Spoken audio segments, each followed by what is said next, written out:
I did not mean to listen. I was standing just outside the glass doors holding a tray of food I had spent all afternoon preparing. The grill was still hot. The plates were warm in my hands. This was Adam's weekly dinner. His friends, his space, or at least that was how he described it. Then I heard him laugh. Not the casual laugh he used with me, but the loud, confident one he saved for other men. The kind that fills a room and demands approval. "I doubt this joke of a marriage will survive another year," Adam said. "She's nowhere near my level anymore." The words landed before I could move. Inside the backyard, his friends leaned back in their chairs, glasses raised. Someone clapped. Someone laughed harder than the rest. I saw nods, agreement, pride. They were sitting on furniture I chose, eating food I paid for, drinking wine I had been saving. And they were celebrating my replacement? For a few seconds, I stayed perfectly still. My body felt frozen, but my mind was painfully clear. I watched Adam accept their approval like a reward. I watched him glow as if he had finally said something brave instead of cruel. No one noticed me yet. That was the part that hurt most, not just the insult but how comfortably it lived in the room. This was not a slip. This was rehearsed, repeated, validated. I realized then that this was not about a bad night or a careless comment. This was how he spoke when he believed I was not listening. This was who he was when he thought he was safe. I set the tray down quietly. I did not cry. I did not interrupt. I did not storm in demanding explanations. I simply stood there long enough to understand one thing. This marriage was already over. The only question left was how long I was willing to pretend I did not know it. Before that night, people often described me as lucky. Lucky to have a successful company.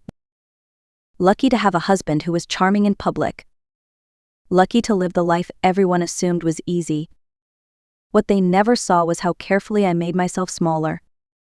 I built my business from freelance work at a kitchen table, long before Adam ever talked about being an entrepreneur. When the company started growing, I handled the contracts, the clients, the late nights. Adam handled the stories, the ideas, the dreams that never quite made it past the talking stage. Every time one of his ventures failed, I absorbed the loss quietly. I told myself marriage meant patience. I told myself support was love. I told myself success was something we shared, even when I was the only one earning it. When my income surpassed his, I stopped mentioning numbers. When clients praised my work, I redirected credit. When he joked about being the visionary, I smiled and let him have it. Because protecting his ego felt easier than confronting the truth. I became the calm one. The reasonable one. The one who kept things running while pretending not to notice that the balance was gone. Friends would say, "You're such a strong couple." What they meant was I was strong enough for both of us. And I accepted that role without question. Until the night I heard my marriage described as a joke. Standing outside those doors, I understood something with terrifying clarity. I had not been unlucky in love. I had been loyal to someone who quietly resented the life I built. And once I saw that, there was no going back. I did not rehearse what I was about to say. There was no dramatic build-up, no speech forming in my head, just a calm certainty settling into my chest as I pushed the glass door open. The laughter stopped instantly. Adam turned toward me first, his smile still half-formed, frozen in the space between confidence and shock. His friends followed, eyes darting, glasses lowering, bodies stiffening like children caught doing something they knew was wrong. I stepped inside and set the tray down on the table. "Why wait a year?" I said, my voice steady, almost polite. "Let's end it tonight." No one spoke. Adam opened his mouth, then closed it again. The version of him that knew how to talk his way out of anything suddenly had nothing prepared. I did not accuse. I did not ask questions. I did not demand an explanation I already had. "I wouldn't want you trapped in a marriage you clearly don't respect," I continued, "especially with someone so far beneath your level." One of his friends looked down at the ground. Another pretended to check his phone. The approval they had been so generous with seconds earlier vanished. Adam finally found his voice. "Elena, we were just talking. You took it out of context." I shook my head once. "This is the context," I said. "This is who you are when you think I'm not listening." Then I turned and walked back inside the house. I did not wait for him to follow. I did not stay to watch his friends scatter. I did not look back to see if regret had finally reached his face. For the first time in years, I did not stay to manage his emotions. I had said the sentence that mattered. Everything after that was just logistics. I went straight to the bedroom. Not the guest room, not the couch, the room that still held the illusion of us. I pulled my suitcase from the closet and laid it open on the bed. The movements felt almost mechanical, like muscle memory from a life I did not remember training for. I packed what mattered. Work clothes first. The blazers I wore to meetings he never attended. The laptop bag that held my entire professional life. Jewelry I bought myself after major deals, each piece a quiet celebration I never announced. I skipped the things tied to memories. Those could stay behind. I was not running. I was separating. Adam appeared in the doorway, breath uneven, hair no longer perfectly styled. "Elena, please," he said. "Let's talk about this." "There's nothing to talk about," I replied without turning around. "You already did the talking." He tried to step closer. "You're overreacting. It was just words, guy talk." I zipped the suitcase closed and finally faced him. "You didn't joke about leaving," I said. "You joked about replacing me." The room fell quiet again. "I know about the lawyer," I continued. "I know about the account you opened without telling me. And I know you've been telling people I'm difficult to work with." His face drained of color. "How do you know that?" Because I had been paying attention longer than he thought. I lifted the suitcase from the bed. "I'm not leaving because you embarrassed me," I said. "I'm leaving because you planned to erase me." For the first time that night, he had nothing left to say. And I realized something else in that silence. I was not packing in grief. I was packing in clarity. I had just zipped the suitcase when my phone vibrated. One message, unknown number. "Check your husband's Thursday nights, you deserve to know what he's been planning." I stared at the screen, my pulse steady in a way that surprised me. I wasn't confused. I wasn't scared. Something inside me already knew this was not a coincidence. Another message followed seconds later. "I'm sorry it took me this long. I didn't know how to stop it." The name appeared then. Mark Reynolds. Adam's closest friend. The one who had toasted loudest. The one who had looked away when I spoke. I stepped into the hallway to take the call. Mark's voice was low, tight, like someone holding their breath. "Elena, I know this is the worst possible timing, but you need to hear this now." "Say it," I said. "What you heard tonight wasn't a joke," he said. "It was part of a plan." The word plan landed hard. For months, he continued, those Thursday nights weren't dinners, they were strategy meetings. "Adam's been documenting everything you do, emails, late nights, decisions. He's building a case." "A case for what?" I asked, already knowing the answer. "To make you look unstable," Mark said, "so he can take control of the company and walk away clean." The hallway felt suddenly too quiet. "I have proof," he added, "messages, notes, screenshots. I couldn't sit with it anymore." I closed my eyes for a moment. This wasn't betrayal anymore. This was a campaign. And for the first time that night, I understood something clearly. Ending the marriage was only the beginning. We met the next morning in a quiet cafe across town. Mark arrived early, already seated, his coffee untouched. He looked smaller than he had the night before, like the confidence he wore so easily around Adam had finally cracked. "There's a name for it," he said before I could sit down. "Adam called it Project Smokescreen." I didn't react. I just waited. "He said if he controlled the story, he could control the outcome," Mark continued. "That if people believed you were unstable, emotional, difficult, no one would question why he took over." He slid his phone across the table. Messages filled the screen. Group chats, long threads. Adam's words unmistakable. "Document everything. Frame it as concern. Let her think she's overreacting. If she gets angry, that helps us." My stomach tightened, but my hands stayed steady. "They planned it like a business launch," Mark said quietly. "Roles, timelines, talking points. Every Thursday night, Adam would update us, what you said that week, how you looked in meetings, who noticed you working late." I scrolled further. Notes about my tone in emails. Photos taken through office windows. Conversations rewritten to sound threatening or erratic. "He said you were changing," Mark added. "That success had gone to your head. that you needed to be managed before you destroyed everything. I looked up at him. And you believed him? At first I thought he was venting, he admitted. Then it became clear he wasn't angry. He was methodical. My coffee went cold between us. He wanted to leave you, Mark said, but not empty-handed. He wanted the company, the reputation, the sympathy. He wanted to walk away looking like the reasonable one. I leaned back in my chair, breathing slowly. This wasn't cruelty born from emotion. This was calculation. And the others? I asked. They followed, Mark said, because it was easier than calling him out, because no one wants to believe their friend is capable of something this ugly. I stood, picking up my bag. Send me everything, I said. Every message, every note. As I walked out, one truth settled firmly in place. Adam hadn't underestimated me. He had mistaken my silence for weakness. And that was about to cost him everything. That afternoon, Mark sent the files. Dozens of them. I opened the first folder and immediately understood how deep this went. Legal documents, registration forms, a newly created company with a name just close enough to mine to cause confusion. Same industry, same language, same promises. Adam had been building a shadow version of my business. He said it was a backup plan, Mark explained over the phone, in case you didn't cooperate. Didn't cooperate, as if I were an obstacle instead of the foundation.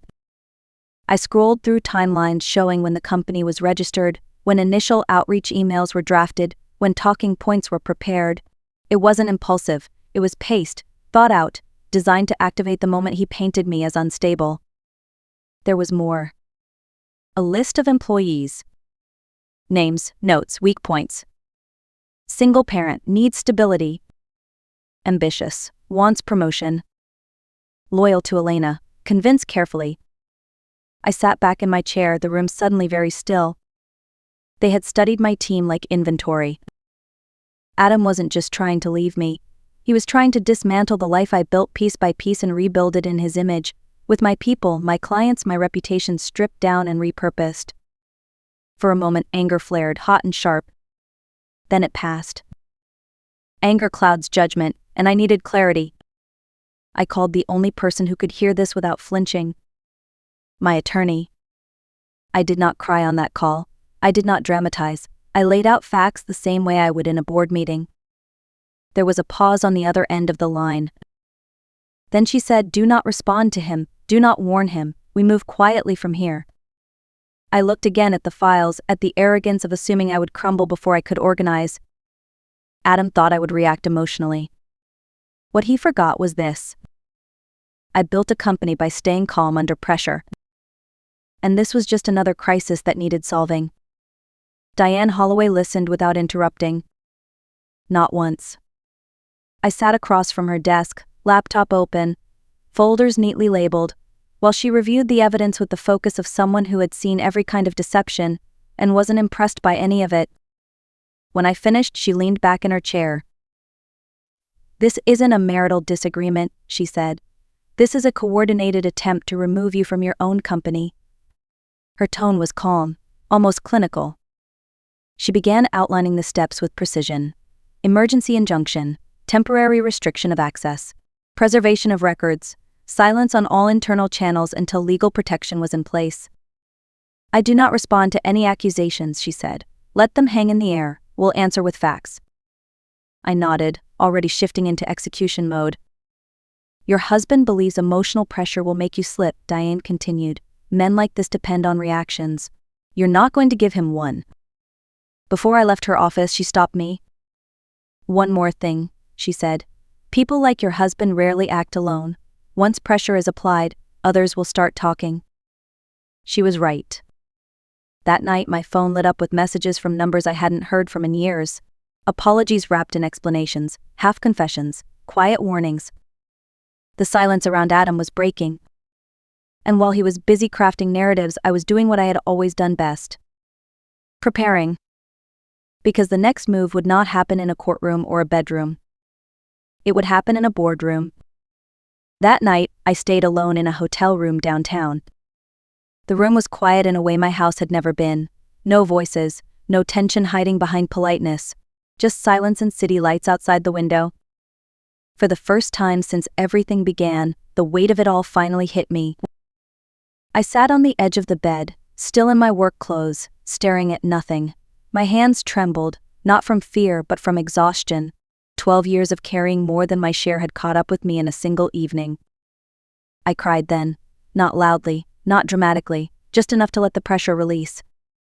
I cried for the version of myself who had confused loyalty with self-erasure. For the nights I worked late while telling myself his resentment was temporary. For every time I softened my success so he could feel taller. When the tears stopped, something else took their place. Focus. I opened my laptop and began preparing for the morning. Slides, timelines, revenue breakdowns. Every fact clean and undeniable. This was not about revenge. This was about truth. By midnight, the room looked less like a hotel and more like a command center. Notes spread across the desk. Files synced and backed up twice. Adam thought the next day would be about controlling the story. He was wrong. It was going to be about ending it. I arrived at the office before sunrise. The building was quiet, the kind of quiet that only exists before something irreversible happens. Security nodded as I passed. The cleaners waved. People who had seen me here at all hours over the years. People who knew who actually worked. The conference room lights came on one by one. I set up methodically. Financial records on one end of the table, client contracts on the other, a single screen at the front waiting for slides that would not flatter anyone. At 10 sharp, Adam walked in. He wore the confident expression I had seen 1,000 times, the smile that suggested control, the posture of a man who believed the room would bend for him. He began speaking before anyone else could. "I know there have been concerns about recent instability," he said, glancing briefly in my direction. "I want to reassure the board that I am taking steps to protect the company." That was when Diane stood. "We will not be discussing opinions," she said calmly. "We will be discussing evidence." The air shifted. I stood next and turned on the screen. The first slide appeared, messages, dates, his words. "Document everything. Frame it as concern. If she reacts emotionally, it helps us." Adam's face tightened. "These messages were taken out of context," he said quickly. "This is a personal matter being dragged into business." I clicked to the next slide. A revenue breakdown. 2 columns, my name, his name. Over 2 years, every major contract was attributed, negotiated, closed, managed. My column was full. His was empty. A board member leaned forward. "Adam," she asked, "can you identify a single account you personally secured during this period?" He opened his mouth. Nothing came out. I moved to the next slide. Client testimonials, emails praising leadership, strategy, execution, everyone addressed to me. Several mentioned tolerating Adam's presence only out of courtesy. The room grew colder. Then the final slide. The registration documents for the shadow company. Same market, similar name, planned outreach timelines. "This," I said evenly, "was designed to activate once I was discredited." Adam stood abruptly. "This is a misunderstanding. Mark had his own agenda. You all know how emotional Elena can be." That was his mistake. One of the clients spoke then, calm, measured. "We have never considered Adam a decision maker," he said. "Elena is this company." Silence. The kind that swallows arguments whole. Adam sat back down slowly, his confidence gone, replaced by calculation that came too late.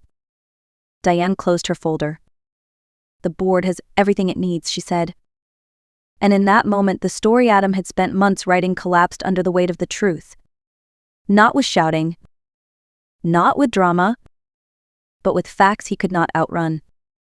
Once the board meeting ended, the silence did not return. It cracked.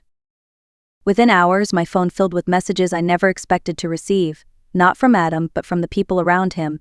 Wives, girlfriends, business acquaintances who had sat quietly in rooms where plans were made.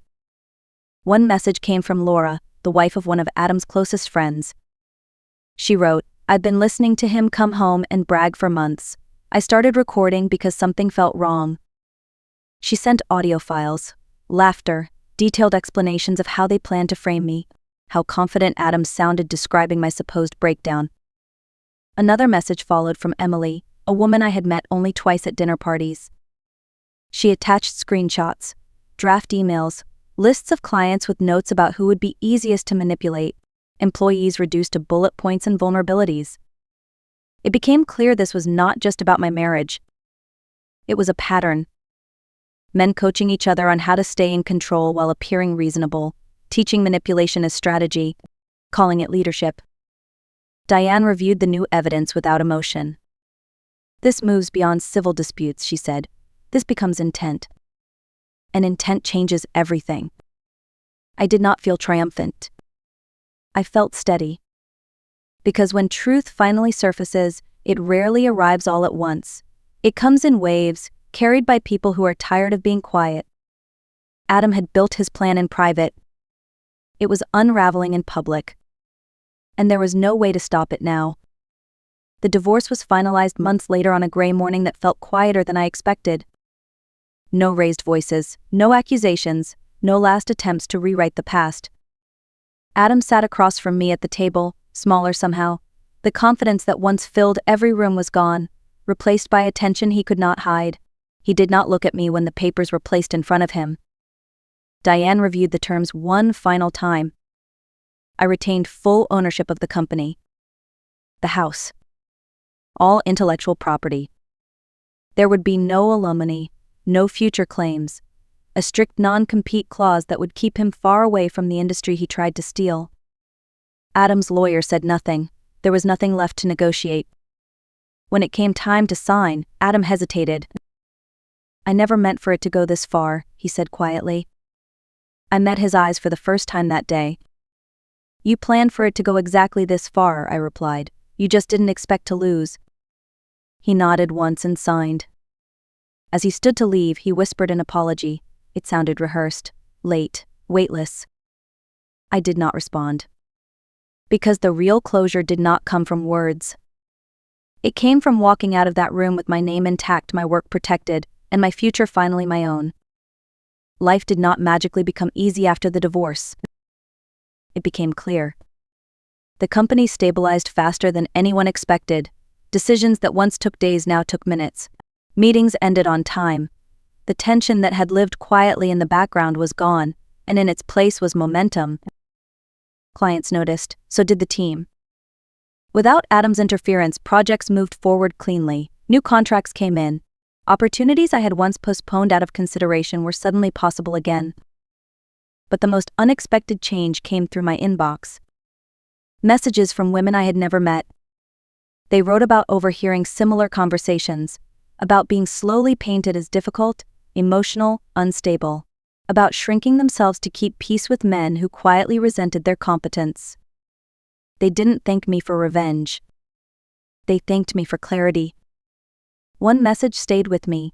I thought I was crazy until I heard your story. Now I know I was being managed, not loved. Adam sent a letter during that time, 3 pages long, apologetic in tone, defensive in substance. Even in regret, he claimed shared credit for my success. I read it once. Then I filed it away and locked the drawer. Not out of anger, but as a reminder. Some people stand in the ruins of what they destroyed and still believe they deserve a share of what survived. I no longer needed to explain myself. I was busy building again. I saw him months later in a grocery store on a quiet weekday afternoon. He stood in the aisle comparing prices, shoulders slightly hunched, the confidence that once announced him gone. His clothes were ordinary, unremarkable. He looked like someone trying not to be noticed. For a moment our eyes met. I recognized the hesitation immediately, the instinct to approach, to explain, to reclaim a version of himself that no longer existed. He took one step toward me, then stopped. Not because I looked angry. Because I didn't look at him at all. I returned my attention to the shelf in front of me, reading labels, making a decision, continuing my day. The same calm focus I used in meetings, the same indifference reserved for problems already solved.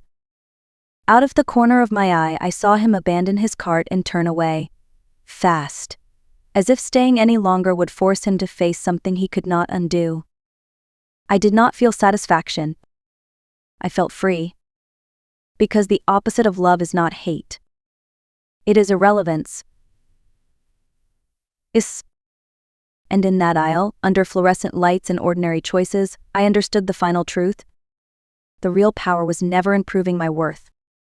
It was in no longer needing him to see it. For a long time I thought revenge meant watching someone fall. I was wrong. Revenge is not destruction, it is separation. It is the moment you stop arguing with someone who has already decided not to see you clearly. Adam did not lose because I exposed him. He lost because I stopped carrying him. I did not win by shouting or humiliating him. I won by telling the truth once, protecting my work, and walking forward without dragging his ego behind me. If there is one thing I want you to take from this story, it is this. Pay attention to patterns, not promises. Listen to how someone talks about you when they think you are not listening. And never confuse silence with peace. If this story felt familiar, you are not alone. Too many people are taught to shrink in order to be loved. Too many are told that endurance is the same as loyalty. It is not.